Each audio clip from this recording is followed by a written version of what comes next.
ठहरो, कोई जरूरत नहीं पुलिस को मेरे दरवाजे पर बुलाने की। मगर बड़े भैया ये रवि, मैं अभी तक मरा नहीं हूं।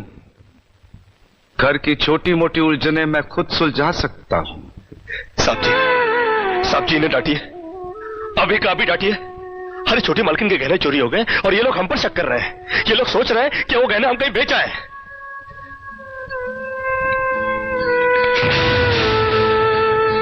बाकी के रुपए कहां हैं कृष्णा? क्या पूछा आपने साहब जी? मैं पूछ रहा हूं कि बाकी के रुपए कहां हैं? ये आप पूछ रहे हैं साहब जी अपने कृष्णा से? देखो कृष्णा, गलती हर इंसान से होती है। तुम मुझे सही सही बता दो कि गहने तुमने कहां बेचे, मैं तुम्हें कुछ नहीं कहूंगा। अब कहने के लिए बाकी ही क्या है साहब जी? एक छोटा सा सवाल पूछ के आपने बहुत कुछ कह दिया है साहब जी। कृष्णा, बात को आगे मत बढ़ाओ। बात आगे बढ़ चुकी है साहब जी, बात आगे बढ़ चुकी है। अब तो आप पुलिस को ही बुलाइए। वो जब हमें कुत्ते की तरह मार मार के हमसे पूछेगी ना, अब तो हम तभी बताएंगे कि हम गहने कहां बेच कर आए साहब जी। मत कहो मुझे साहब जी। इसी साहब जी की इज्जत आज तुमने मिट्टी में मिला दी। क्या कुछ नहीं किया था मैंने तुम्हारे लिए, उसका मुझे तुमने ये बतला दिया। अरे भैया ये आप क्या? अरे हट जाओ ज्योति। जिस दिन मेरी फैक्ट्री जलकर राख हो गई थी और मैं बर्बाद हो गया था, मुझे उतना दुख नहीं हुआ था कृष्णा जितना आज हुआ जब तुमने इस घर में चोरी की है। साहब जी,